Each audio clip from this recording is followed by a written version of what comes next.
Question 16 में दिया हुआ है determine the AP whose third term is 16 and the seventh term exceeds the fifth term by 12। किसी AP का थर्ड टर्म 16 है और सेवेंथ टर्म फिफ्थ टर्म से 12 अधिक है। तो इतने इंफॉर्मेशन से हम लोग को एक एपी फाइंड करना है, राइट। सबसे पहले हम लोग फर्स्ट टर्म और कॉमन डिफरेंस कंसिडर कर लेते हैं। तो लिखना होगा let the first term and common difference be a and d respectively. First term हमने ए लिया है और कॉमन डिफरेंस को डी लिया है, ओके। इसके बाद लिखना होगा according to question third term 16 दिया हुआ है, तो यहाँ पर हो जाएगा A3 इक्वल टू 16। अब A3 का एक्सप्रेशन लिख लेते हैं, तो यहाँ पर हो जाएगा A plus 2D equal to 16।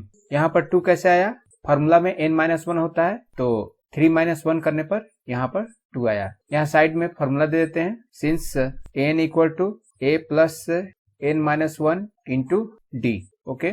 यहाँ से मैं A निकाल लेता हूँ, A इक्वल टू हो जाएगा 16 माइनस 2D।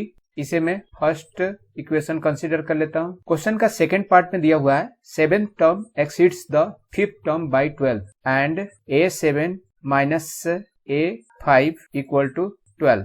क्वेश्चन में यही दिया हुआ है, सेवेंथ टर्म फिफ्थ टर्म से 12 अधिक है। इसके बाद A7 का एक्सप्रेशन देना होगा यहाँ पर, तो यहाँ पर हो जाएगा A प्लस 7-1 6D, इसे ब्रैकेट में रखना होगा। फिर उसके बाद माइनस साइन है तो यहाँ पर माइनस देना होगा। अब A5 का एक्सप्रेशन हो जाएगा A plus 4D, okay, equal to 12। इसके बाद अब इन दोनों ब्रैकेट को ओपन करना होगा, तो ओपन होने के बाद यहाँ पर हो जाएगा A plus 6D minus A minus plus minus 4D equal to 12। अब ये इससे कट हो जाएगा। नेक्स्ट स्टेप में इस 6D से माइनस 4D को माइनस करके लिखना होगा, तो आ जाएगा 2D इक्वल टू 12। अब इसके बाद D इक्वल टू मिलेगा 12/2। इस 2 से 12 को कट कर लेंगे, यहाँ पर मिलेगा 6।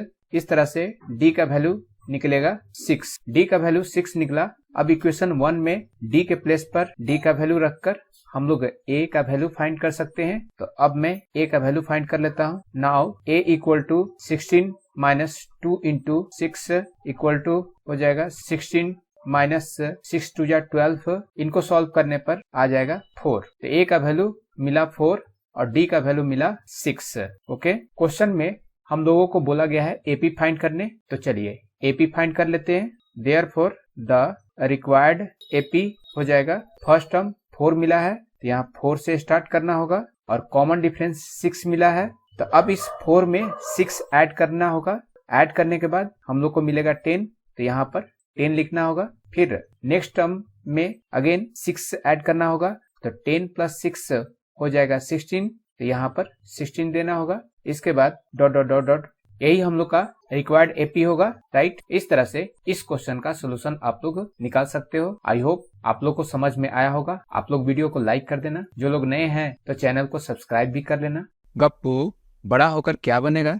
सर मैं बड़ा होकर पापा बनूंगा। अब क्वेश्चन 17 को देख लेते हैं। क्वेश्चन 17 में दिया हुआ है find the 20th term from the last term of the AP 3,8,13 dot dot 253। तो यहाँ पर एक एपी दिया हुआ है, इस एपी का लास्ट टर्म है 253। इस लास्ट टर्म से 20th टर्म का वैल्यू फाइंड करना है, ओके। तो हम लोग को यहाँ पर लिखना होगा L equal to 253। Last term के लिए हमने L लिखा है और कॉमन डिफरेंस निकाल लेते हैं। तो common difference D equal to हो जाएगा 8 माइनस 3। इनको सॉल्व करने पर आ जाएगा 5। 20th term from the last बोला गया है क्वेश्चन में, तो n का वैल्यू हो जाएगा 20। अब हम लोग फाइंड कर लेते हैं 20th term from the last term of the given AP. तो यहाँ पर लिखना होगा now 20th term from the last term. किसी भी एपी में अगर लास्ट टर्म से जो भी टर्म फाइंड करना है तो उसके लिए फॉर्मूला होता है L minus n-1 into D। L का वैल्यू यहाँ पर है 253, तो मैं यहाँ पर 253 लिख लेता हूँ। फिर उसके बाद माइनस साइन है तो माइनस हमने दिया। n का वैल्यू है 20, तो यहाँ पर 20-1 हो जाएगा और D का वैल्यू निकला है 5, तो मैं यहाँ पर 5 दे देता हूँ। अब इनको सॉल्व कर लेते हैं, तो यहाँ पर आए 53 माइनस 20-1 हो जाएगा 19 इंटू 5।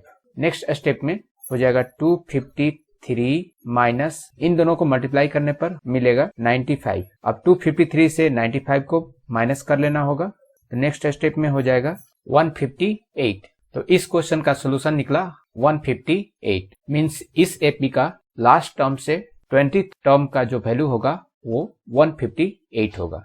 आई होप आप लोग को सोल्यूशन समझ में आया होगा। तो वीडियो को आप लोग लाइक भी कर देना। मिलते हैं फिर न्यू वीडियो में न्यू क्वेश्चन के साथ। Thank you for watching my video.